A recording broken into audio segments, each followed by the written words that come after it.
because I like to liken myself to a mad scientist, if you will. A little bit of juice here. I want less sweet. Maybe I want to mess around with maple syrup or honey because I don't want to use just pure sugar. So I get to create, I hope, forever because I hope that I'm constantly thinking, what can I bring you next? Creating is fun. I have a lot to say about it because it's the best part.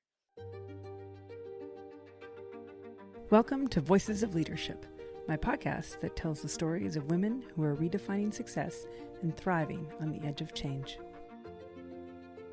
What does it take to build a beverage company from scratch? And not just any beverage company, but one that is unapologetically female-founded, obsessively focused on ingredients, and determined to carve out space in an industry long dominated by men in boardrooms and barrooms alike. Melissa is already a leader and teacher in the drink space, but like so many entrepreneurs, she saw a gap between what was on the shelf and what she wanted to drink. Clean, flavorful, high-quality, hard seltzers and spritzers without any synthetic aftertaste, hidden chemicals, or spoonfuls of sugar. So she created Dame, a Canadian-born beverage brand that's as much about taste as it is about purpose. She calls it her baby business. But that baby, it's growing up fast. Today you can find Dame in the LCBO, sitting on the shelves beside legacy brands and standing tall in its bright, elegant cans. But this isn't just a story about what's in the can. It's about leadership and what it takes to found something from nothing. It's about setbacks, long nights, and moments of doubt. And it's about mentorship, because while Melissa is crafting crisp Italian spritz cocktails, she's also helping to build bursaries and educational programs for women looking to break into the beverage industry. This is a conversation about grit and vision, and about why sometimes the best way to shake up an industry is to simply pour something better. Hi, Melissa. Welcome to the podcast. It's so great to see you again. Hi, Amy. Thanks for having me. So we just had a lovely dinner last week with a bunch of fabulous women leaders in the Waterloo area. And it was a fun dinner. I love getting together with other female leaders and founders.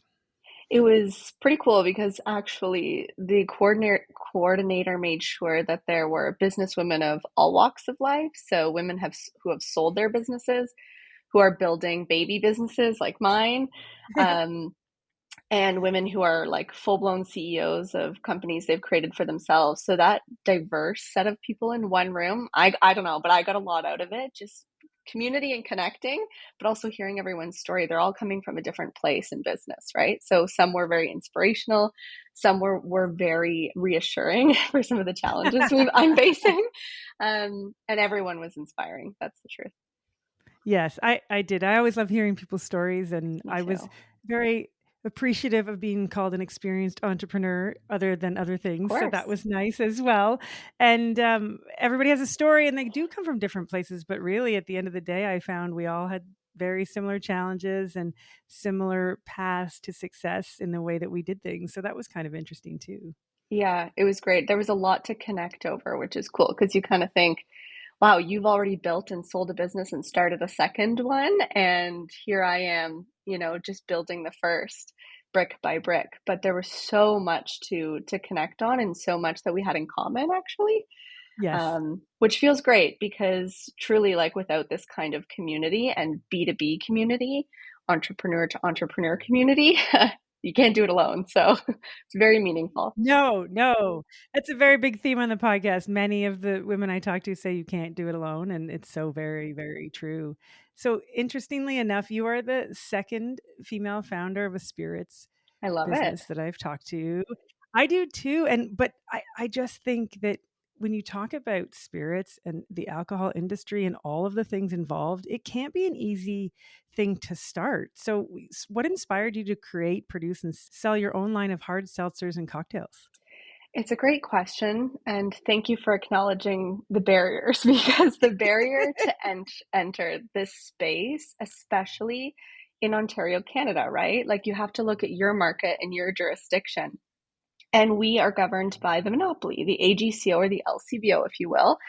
They have control of the Ontario market. So anything we do, we work collaboratively with them, so to speak, but they really are the overlord. And so it's not an easy step in because you have to understand the bureaucracy, the licensing, and obviously you're also entering a space where social responsibility is uber important. So you can't even dip a toe until you really have everything, all of your T's crossed, your I's dotted, in terms of licensing and compliance. And actually, that's a good thing because what you don't want is somebody creating spirits in their basement that maybe has high levels of ethanol or it's unsafe. So obviously, the governing board does help protect consumers. So there's a lot you have to do before you're even allowed to experiment with a product. So that is challenge number one. So it has been challenging building the business, but one of the, I'd say, positives that I had on my side from the beginning is just my experience in the industry. So I work in wine and spirits. I started bartending, for example, as soon as I was legally allowed to bartend at 18. And I was in restaurants ever since then when I was studying wine. My career since then has been focused on importing fine wines, some spirits. And then when I teach at the University of Guelph, and it's focused primarily wine and then subcategory spirits. So I did take a lot of experience with LCBO, AGCO, governance, compliance. And I think that set me up for success, thankfully, because honestly, without that, I think it just becomes this daunting category where you may think it's kind of interesting or cool to get involved in, but you see all of the licensing you have to start with, and most people go, never mind, you know? Um, They're like, I'm out. yeah, exactly. So I was happy enough to understand it enough to say, okay, I actually think I could create. So when I dove into the creation of it all, it was not until like 2022, 2023. And challenges, yes. It's not impossible. That's not to scare other future creators away either. It's just know your jurisdiction and know your market, and then certainly know other markets if your intention is to sell outside of your own jurisdiction. Wow, it's there's a lot of business and regulation knowledge required before you even get to create. So you talked a little bit about the creating side. How does that work? Are you just in the kitchen or are you in a lab and are you like, I'm going to put these things together because I think it's going to work? Like, how does that work? How does your process work? I really like that question because I like to liken myself to a mad scientist, if you will. um, some of it is not so glamorous. It's quite literally in your kitchen. You are measuring things out. You've got soda water. You would buy a spirit from the LCBO or from a store. You say you want to play around with vodka or neutral spirit. You would use that as a base, and then it is fun. It's kind of like cocktail creation in your, we've all probably done it, but maybe not for a Right. business. Yes. Yeah, Yes. a little bit of juice here. I want less sweet. Maybe I want to mess around with maple syrup or honey because I don't want to use just pure sugar. So that's the creation side. There were two important steps for me, though. There was the creating with partners that really knew what they were doing. I started first in sort of the beer world, even though these were hard seltzers, and they were huge mentors of mine, like people who just helped me understand how to create suggestions in terms of like, how are we going to filter this out? Stuff that was way out of my comfort zone, especially really coming from the wine and winemaking side, messing around with spirits, tanks, fermentation. I got a lot of guidance from people who do this on a regular basis. From there, creation was in my kitchen. And then we moved I it love to that. a professional lab in Guelph, the University of Guelph, because I teach there. I had a couple of relationships and connections. They have an awesome food lab called GFIC. They do a little bit of recipe and development for you if that's what you're interested in, both food and beverage. So I took it from my kitchen to working with real food scientists who could make suggestions and say, we love your idea, but did you think about shelf stability here? The important stuff that would get you to the next level before you would manufacture something. So there were multiple tiers and levels of creation, and some of it I felt in total control. Some of it I just really looked to those that I could tell knew what they were doing and helped guide me. And we're still doing it. Like we have our recipes. And I'm constantly thinking, like, what's the next recipe? I'm working right now on a recipe that's non-alcoholic because that's a really important segment of the business. Non-alcoholic is probably the number one question I get weekly from customers. We love your product. Can we have a version that is non-alcoholic? So I get to create, I hope, forever, because I hope that I'm constantly thinking, what can I bring you next? How can I develop something new or tweak or Mm. perfect? Because even in the lab process, I was probably the most annoying customer because I was the one who was saying too much salt. And they said, Melissa, it's like 0.0001% salt. I said, but what if it was 0.00001%? And they came back and I said, it's perfect. See texture. And they said, your palate is insane.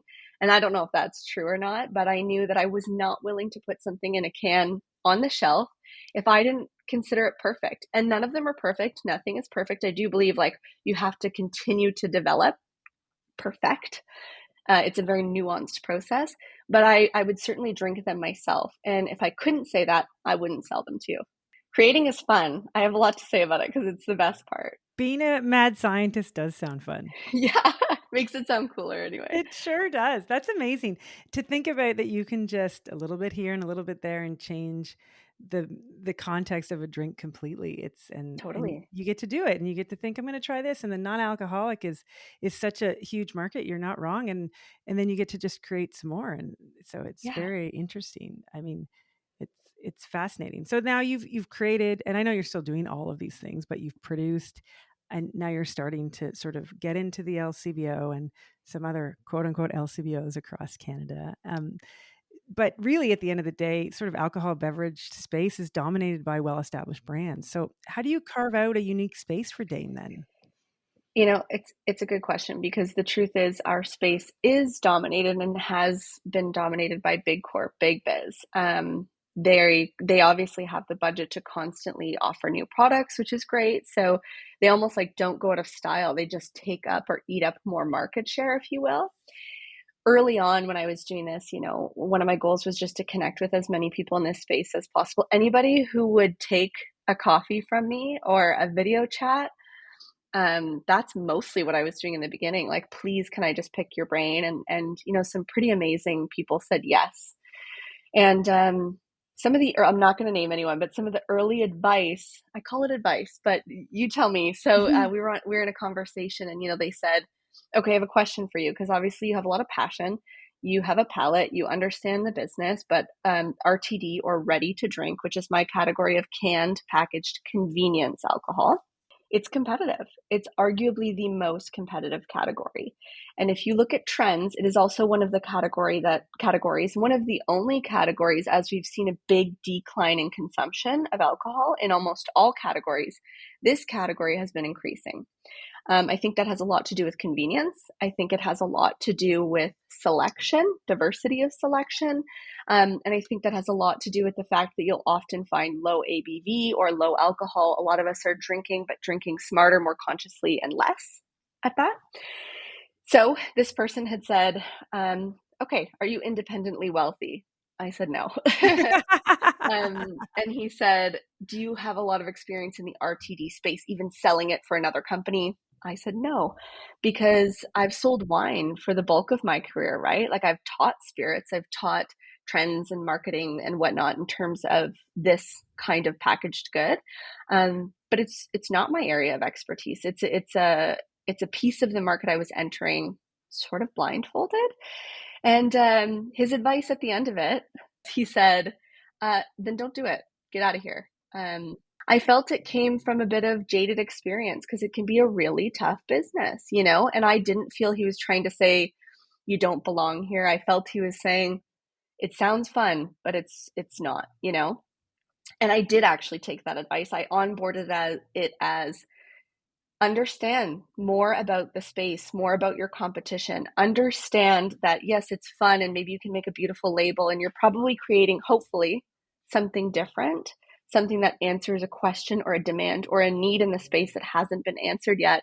But do it by also being very conscious of the fact that you have a lot of competition and it's a hard space to exist in. Don't just go in with rose-colored glasses, if you will. So the space is still dominated mostly by big business. There was an opportunity for us recently. Obviously, this is something that a lot of businesses are navigating today, but the conversation of tariffs, the conversation of import export, how we're impacted by our neighbors primarily. And the LCBO obviously made a big sort of political statement by pulling all of the American products from their shelves. There's still a lot of American product in stores because the truth is a lot of that product is made in Canada. So these American businesses have like their Canadian sectors, and that'll always be the case. But suddenly there was more opportunity for us small domestic Canadian makers. And that's an opportunity that I clung to right away. I was ready. I had all the product. Okay, we have restaurants and bottle shops and bars saying, I'm going to buy a minimum of 80% Canadian product. And it's too bad that it took this situation for our own Canadians to look in that direction and say, there's plenty here. There's plenty here that's being made right here, my neighbors, you know? But I'm really happy with that shift, not only because it impacts my business really well, but we're just buying more local or we're thinking more local, right?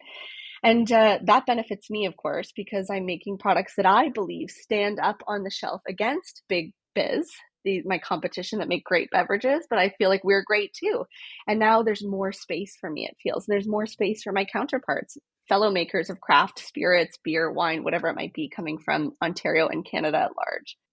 That was such a great story. There was a couple of really interesting things when you talk to someone in the industry, when you're talking about that conversation and about how his response is get out and your response is, okay, that gives me information, but it also then gives me information on how I can succeed. I'm not leaving. I'm going to stay and succeed. So I really loved that you did that. I think that's fantastic. And with all the uncertainty in the world and all the uncertainty here in Canada, to see a women owned, locally owned business find an opportunity and all of that is very positive. So it's always nice to hear those kinds of things. So let's talk a little bit more about Dame and the product itself, because we've been talking about all kind of a little bit around it. So I kind of was, you spoke about it at dinner and I've read a little bit about it and sort of you are committed to creating high quality, flavorful beverages made from all natural ingredients without the usual additives and preservatives. So tell us a little bit about that and why you decided to do that, and then what really Dame is and what your products are. All right. So I'm going to talk about Dame as the recipes are today, because we obviously had a starting point of a lot of experiment. But when we reformulated last year, we did it with such intention. And it was at that point where I really had to carve out what is most important to me about these beverages. Because when you're scaling up and you're making a product on a much larger scale, there's some decisions you have to make. And obviously, there are certain ingredients that are more expensive, and there are better ways to preserve your product that dangerous word of preservatives. But there are natural preservatives, and there are preservatives that aren't so great for you. So I had to set out what my ethos was, like what was important to me in these beverages. One, I said it earlier, I have to like them. I would have to drink them myself because I don't want to have to sell something to someone that I wouldn't myself enjoy. It's way easier if you love it to convince someone that it's great. Second was I was only going to use plant-based, so they are vegan, not certified vegan. Certifications will probably come later in the business, but nonetheless, we only use ingredients that are plant-based and 100% natural. So there were plenty of opportunities to use flavor extracts, for example, that are curated in a lab.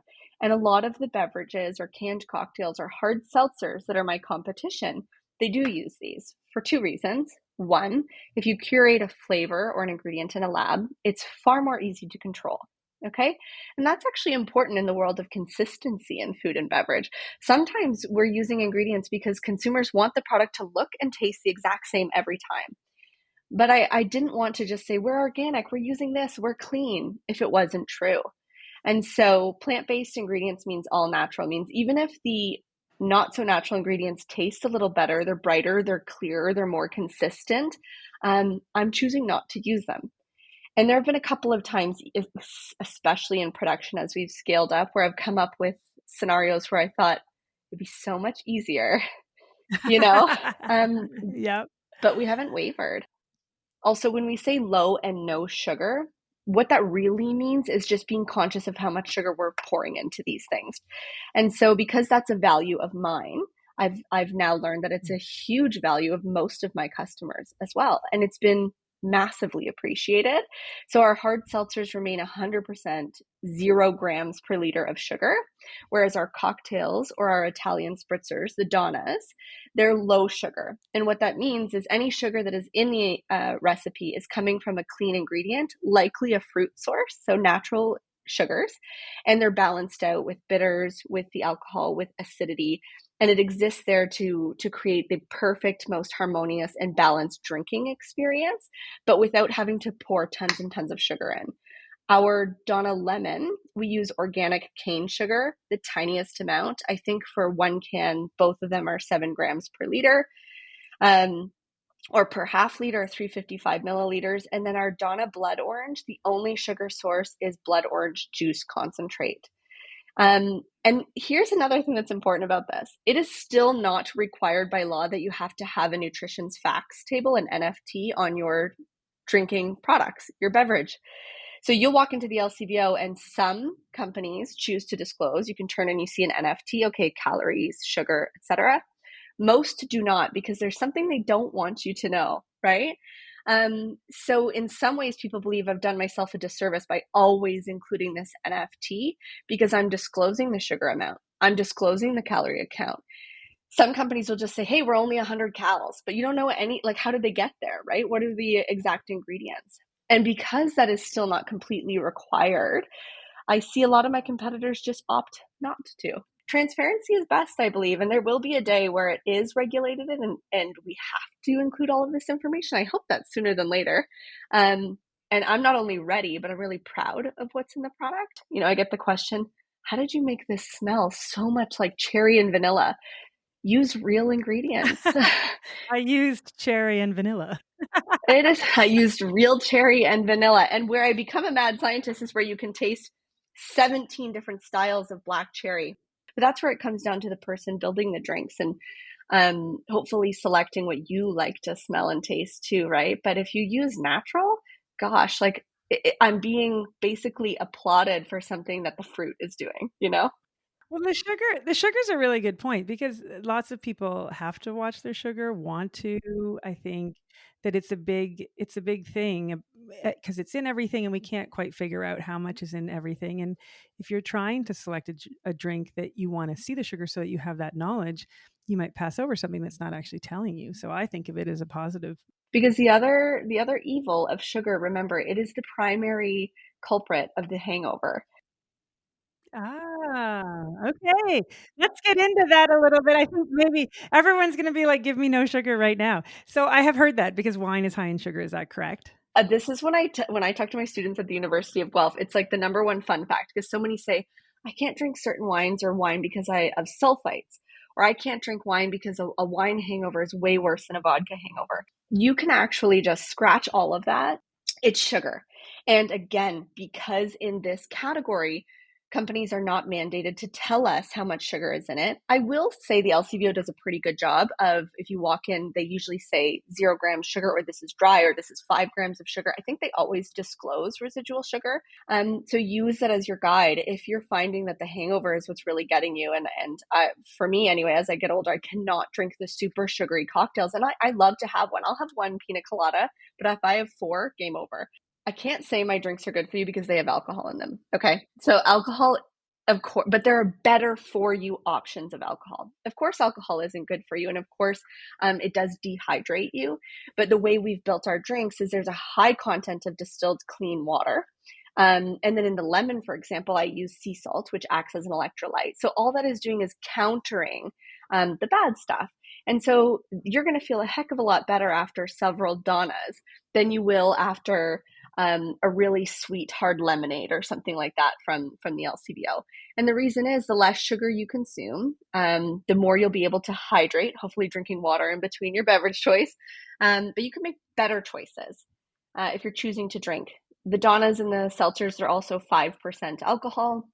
Certainly there are options out there that are like 10%, or if you're really into the hard spirits, then that is going to actually contribute to your hangover as well, because it's going to expedite your dehydration, especially. But just focus on those sugars and hydrating in between and making good, clean choices, and you're definitely going to feel better.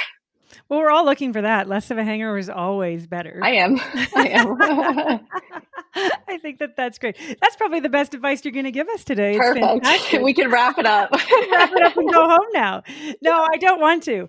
Um, I really want to talk a little bit about leadership now because I mean it's amazing. You've been a leader in previous positions in your career, and now you're a female founder in the drinks industry. So, what has that transition been like?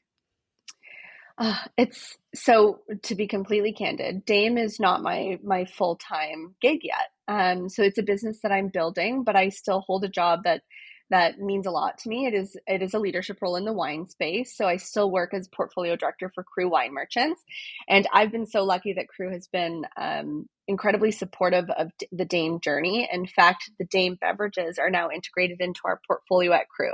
Oh, congratulations. Thanks. Yeah, and it's been awesome. It's like my two worlds that I love have collided. And that means a very comprehensive, wonderful sales team across Ontario are now selling my products amongst a beautiful portfolio of wine.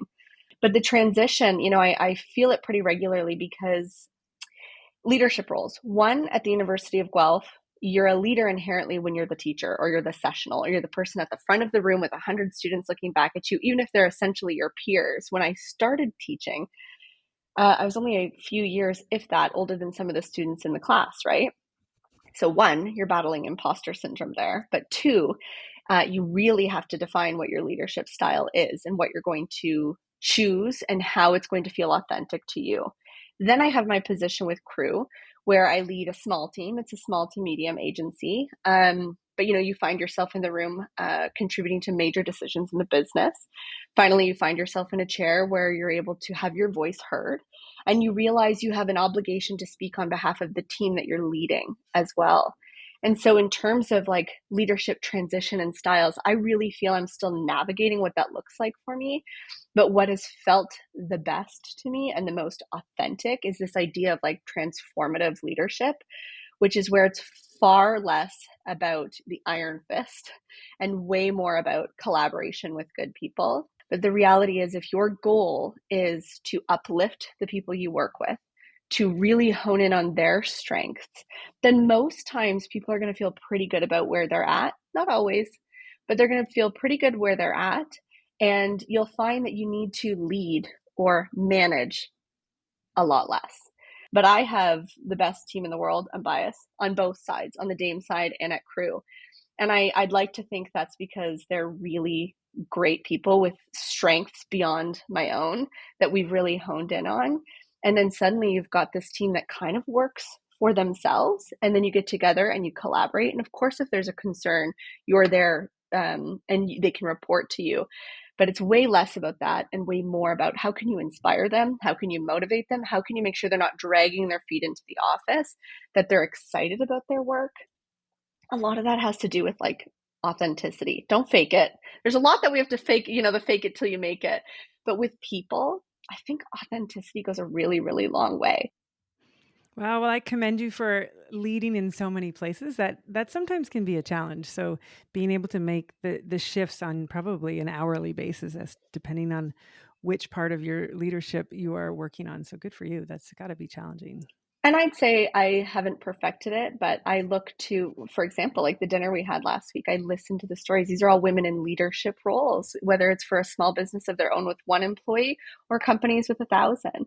And I'm constantly trying to listen and learn about what is effective, what is meaningful. And I have to say, categorically, what I come across is that women are really strong leaders. And that's not to say men are not, but there are strengths that we have as women that have long been considered weaknesses, like leading with empathy. Lead with empathy and your people feel cared for and they show up ready to work and build your business for you, right? Is that obvious? Because it Yeah, hasn't I been for know. so long. It's weird. That just works. Wow, you care about people and they care Yes. about your business. Yeah. So I'm always looking again for mentors in the leadership space. Being so young and having found myself in a couple of different leadership style chairs, I feel like there's so much to learn. And the mentors that I've had and the people that I've looked up to, I try to look at their style of leadership and say, okay, what is it about them that feels so inspirational or feels effective, even if it's just effective? So I consider myself a forever student. And so my leadership world, I'd say, is young but growing. Well, good for you. And so, on the topic of mentorship, so who have been some of your mentors on your Dame journey specifically, and how have they shaped the way you lead today? I like this question because I think mentorship is super dynamic. Um, I don't, maybe this is controversial, but I really feel you could have a mentor who is also an employee of yours. I feel like you could have a mentor who is a colleague or someone you've had a short conversation with, or you can have mentors who have really shaped your entire career. I have all of the above. And within Dame, a part of the company from the get go was in tandem building these mentorship and education and bursary programs for women in hospitality. So I'm really passionate about this idea of connectivity and mentorship. So for me personally, I've had colleagues, I've had women who work in food and bev that I just look at even from afar and I consider them mentors of sorts. I have people who work for me that have such strengths in areas that I don't have that I'm constantly trying to learn from them and grow. And I consider them mentors, specifically like social media and technology, for example. And then in terms of like one foundational mentor, I'll say his name probably forever, but he was my first wine teacher at the University of Guelph.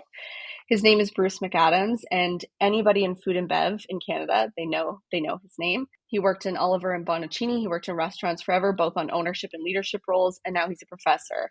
And he taught me wine. He is the one who nominated me or had others nominate me for top 30 under 30 a while ago. He's constantly putting my name forward for opportunities and for jobs. Like even my boss today, the company I work for in the wine space, the introduction was from Bruce. So I look at his style of mentorship because here's the thing. He'll be the first person to say, by the way, you did this yourself. But sometimes there's that opening of the door for somebody, putting their name forward, making them believe that they can do it. His mentor style is something I've emulated. So I'm constantly thinking, okay, is there anything I can nominate my people for? Is there something I can do to really lift them up? Is there an opportunity I can do, a recommendation letter, whatever it is? I'm trying to consciously always think of how can I open doors for people because I've had the doors quite literally like knocked down for me. And if I hadn't, maybe I wouldn't be where I am today. What we do at Dame is the same concept. Like how do we connect the women who are sitting in leadership roles and how do we connect them to the people who are trying to carve out careers in food and bev?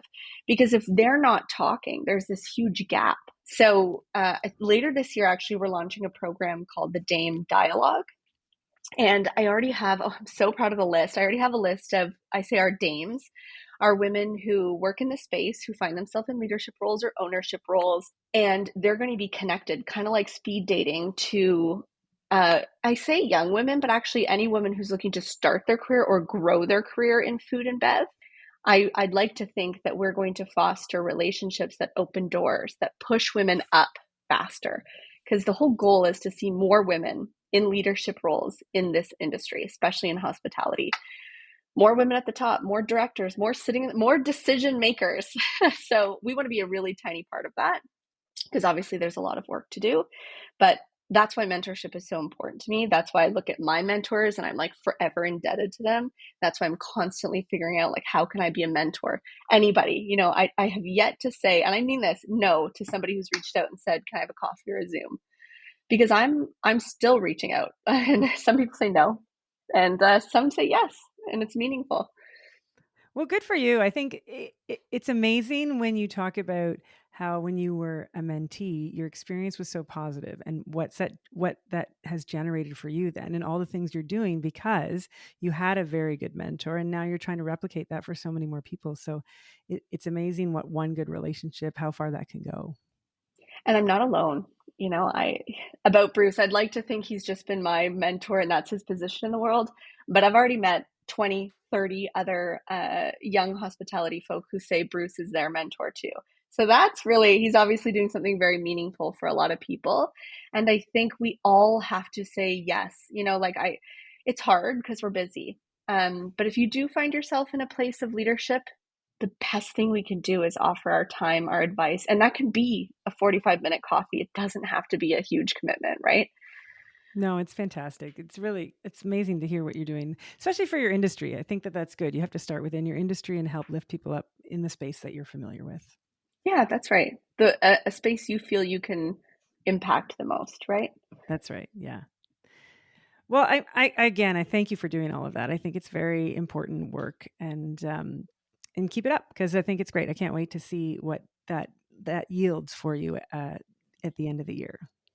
You know what's funny is it's always an afterthought, except when I built Dame Beverage, it was a founding ethos. And now it's a drag along that I'll never abandon because it's so important. It's my inspiration, it's my motivation. The minute I get to talk about it, I'm like, how cool is it that I get to build a business that is in acceleration mode, moving quickly. We're selling a ton. Our products are resonating with people. It's a real, not yet, but it's going to be a real sustainable business, you know? And at the same time, we're doing some cool things in the background that feel good, that do really positive things for our industry. It's not about marketing. I know it sounds almost kitschy, but it's not. We are not doing these things to say, hey, look, and we're doing some pretty great things. We're doing pretty great things because the people in the company alongside what I'm doing here care about it and it's meaningful for us. And so we're always going to do it. And I hope those programs are so big that some people know the programs more than they even know our products, right? That'd be kind of cool. So we have dreams. I love that. Yeah, that's a great dream. I think that's fantastic. I mean, I think you have some very interesting core values, and it's very cool to see them grow with your company. And not all companies can do that. So that's really neat to see. So I have two questions. So I want to know what's next for Dame, but before that, I want you to tell everyone where they can find Dame because I think everyone probably wants to go get a drink after this conversation. Okay, if you're in Ontario, Donna Blood Orange, which is an Italian spritz, she's definitely the most popular. Really fresh. Aperol Spritz, Italian Spritz vibes is what we've created with far less sugar, way cleaner. So that's in the LCBO, which is big for us. We just got a placement as of March, so you'll find it all spring, all summer. But we make other products. Obviously, we've got Donna Lemon. We have Dame Black Cherry Vanilla, which just sold out, although it's coming back. I promise. Just in 3 weeks, it's coming back. It's a good problem.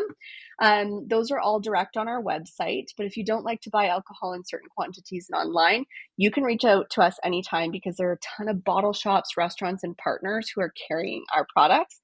And if you say, hey, I live in this neighborhood of Toronto, I can point you in the direction of your closest store to go and sample our products. If you are outside of Ontario, we do ship nationally. But again, I know alcohol across borders and shipping, people are a bit wary of that.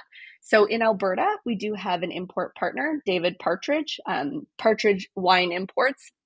I think we're one of the only like canned RTD style products in his portfolio, much like Crew.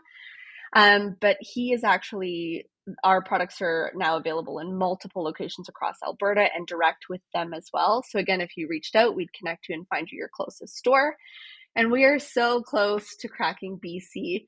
That is a big challenge, if not this year, early next. Again, it has nothing to do with the people wanting the product in BC. We're very lucky that we have demand. I get messages every day like, I'm in BC. Why is this not here?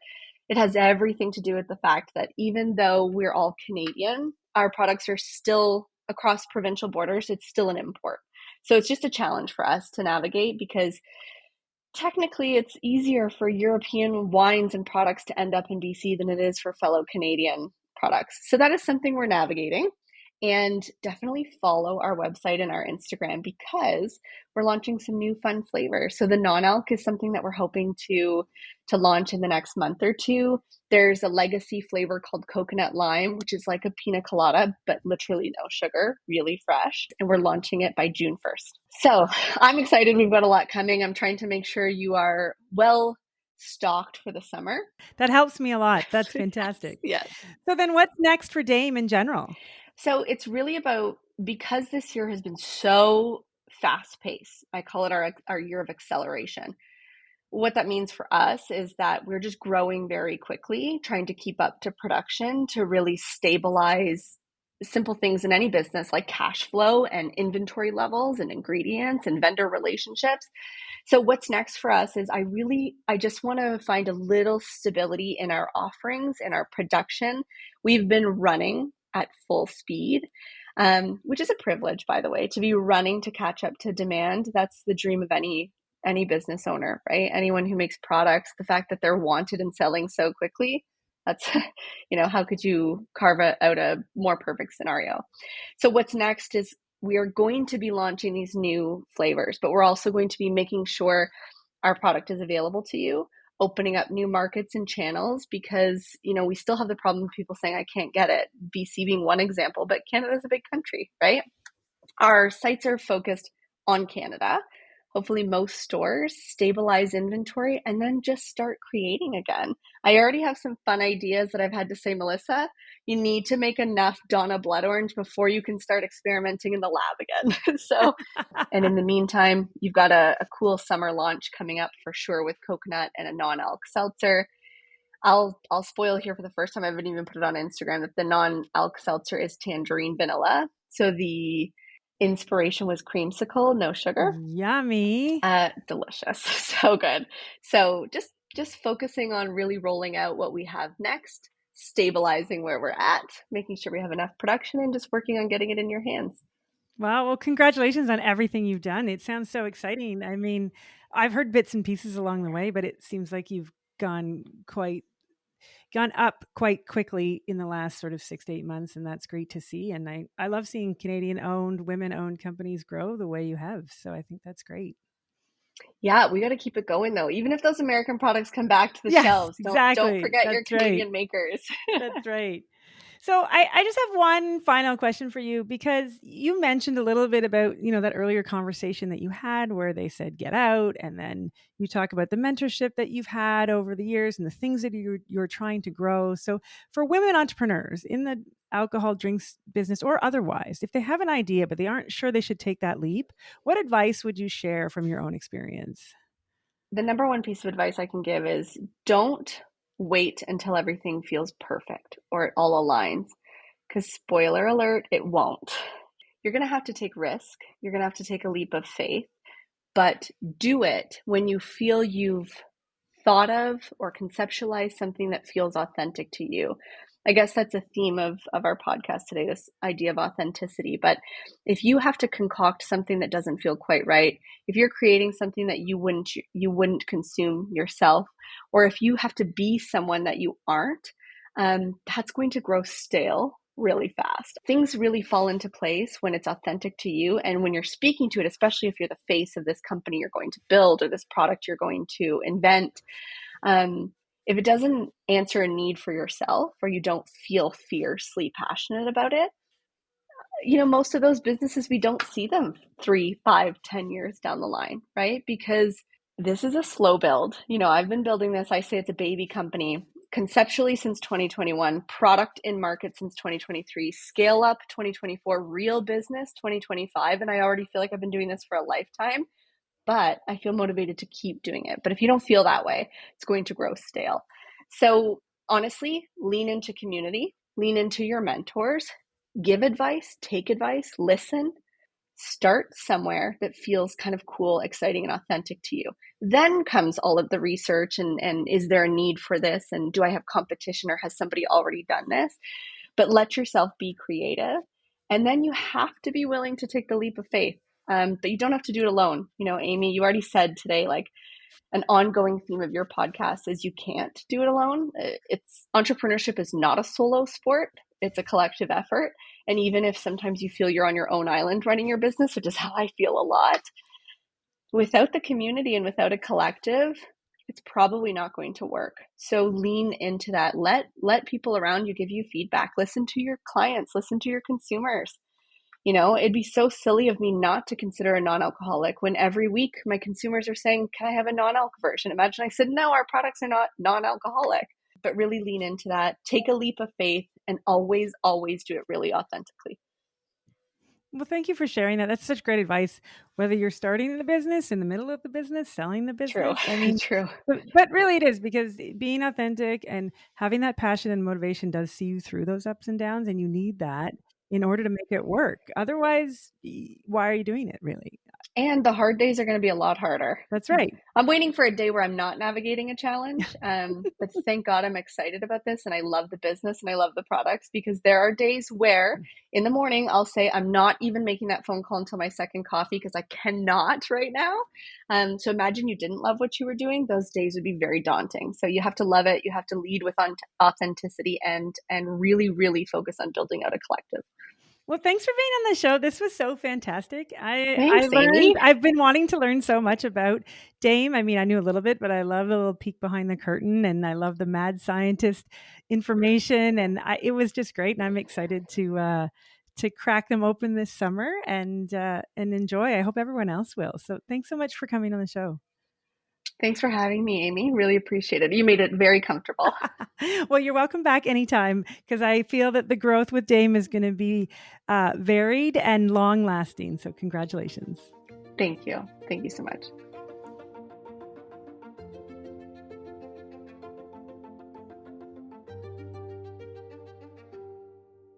Voices of Leadership is part of the Bespoke Productions Hub network of independent podcasters.